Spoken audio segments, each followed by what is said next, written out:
I have held the same philosophy and now hold for as far back as I can remember. I have learned a great deal through the years and extended my knowledge of details, of specific issues, of definitions, of applications, and I intend to continue expanding it, but I have never had to change any of my fundamentals.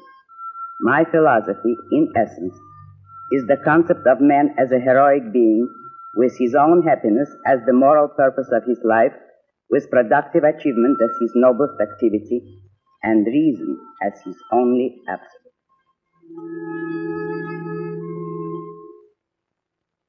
University of Michigan Television presents an interview with a challenging critic of intellectual life and leadership in America today. An interview with Ayn Rand, noted American novelist, author of The Fountainhead and Atlas Shrugged, and philosopher-spokesman for America's new intellectual. To interview Miss Rand, Professor James McConnell of the Department of Psychology at the University of Michigan.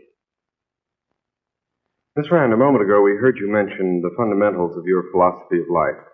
I suppose it's true that, at least in one sense, every novelist is a philosopher. But I think very few novelists have devoted the time and the energy that you have to the development of a consistent philosophical system. So let me begin by asking you, do you consider yourself primarily a novelist or primarily a philosopher?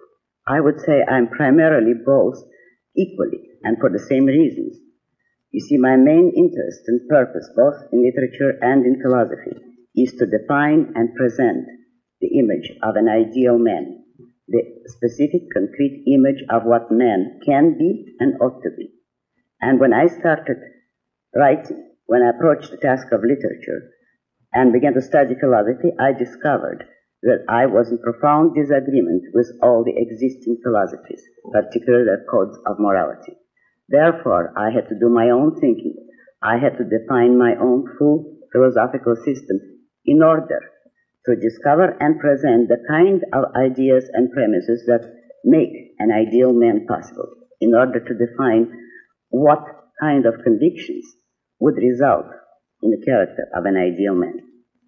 I think your novels show very clearly that you have achieved that sort of fusion of philosophy and fiction that I think you aimed for. Thank you.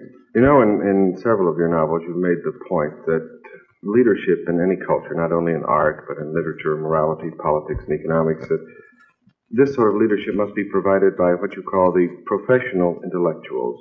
I wonder if you could tell me just what you mean by the term professional intellectuals. Who are they, for example? The professional intellectuals are, in effect, the field agents of the army whose head or commander-in-chief is the philosopher. Mm-hmm. The philosopher, the man who defines the basic fundamental ideas of a culture, is the man who determines history. And professional intellectuals are all those whose professions deal with the humanities, the studies of men as against the physical sciences. The professional intellectuals in all their various professions carry to the rest of the culture, to the rest of society, the philosophical premises, the ideas which have been defined by the philosopher. Therefore, they are the transmission belts. They are the ones who determine the goals, the values, and the direction of a culture. Is this true in any culture? Would it be true no matter where you found them? It is true in any civilized culture, but historically you must remember this. The new intellectual, or rather the intellectual, is a very recent phenomenon. There were no such phenomenon as a professional intellectual prior to the Industrial Revolution and the birth of capitalism. Prior to that, man could not make a living, could not make a profession of intellectual work. The mind, the intellect, reason, had no value in those earlier cultures. It is only since the birth of capitalism and of a free society that man, for the first time in history, acquired the chance to make a living by means of dealing with ideas. Reason became a practical issue for the first time. And the height of it was the 19th century. Today, this is the value which we are losing, and it is the intellectuals who are betraying it. You think, then, that America's intellectual leadership has collapsed? Yes, collapsed and abdicated. Oh, how have the intellectuals failed to do the things that they ought to do? How have they not lived up to their responsibilities? By betraying the very premise that made their existence possible by denying the intellect. For decades now, the intellectuals have been progressively preaching and advocating the idea that the intellect is impotent, that man can know nothing for certain, that reason is unreliable, and in effect man has no power to know the facts of reality. This amounts to men who, proclaiming themselves intellectual, spend their time denying the validity of the intellect. That is a form of committing suicide.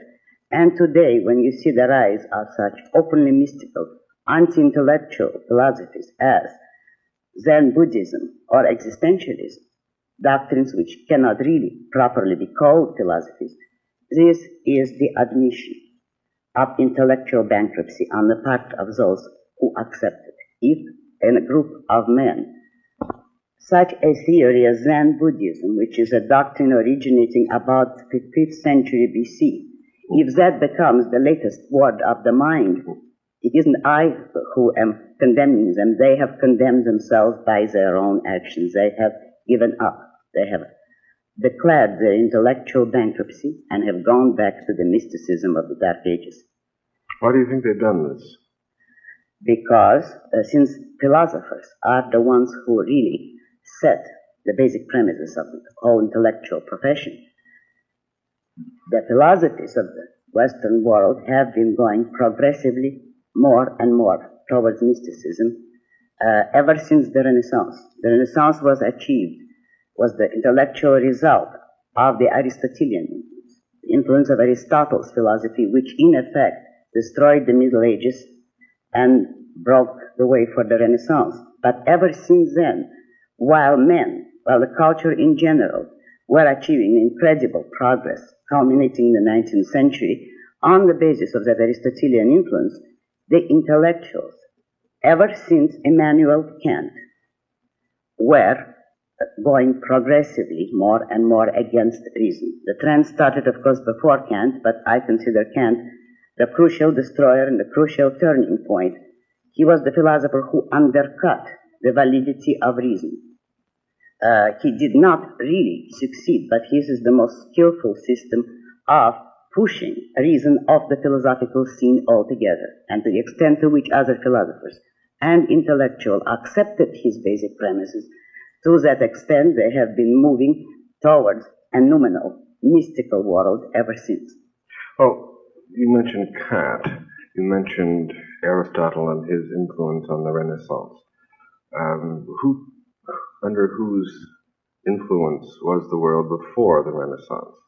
Let's go back and look at some of the Before the Renaissance, the Middle Ages, Dark Ages were ruled by mysticism. Yes. That is, by religion and philosophy. And in those periods, philosophy was considered a handmaiden of theology. The predominant philosophical influence was Plato. Plato through Plotinus and Augustine, who were philosophically Platonists. Mm-hmm. Aristotle's triumph, in effect, began with Thomas Aquinas, who brought back the philosophy of Aristotle, most particularly its most important part, epistemology, logic, reason. Well, what in particular about Kant's system of philosophy do you think was responsible for the trend that we see today in philosophy? The very cumbersome, very complex, and very false and phony system of dividing man's intellect, man's mind from reality, of declaring that what we perceive is only an illusion created by some special kind of categories and forms of perception in our own mind, by declaring and allegedly proving, that we can never perceive things as they are, which simply means that any object which is perceived is thereby false. If an object is perceived, it means our perception is incorrect.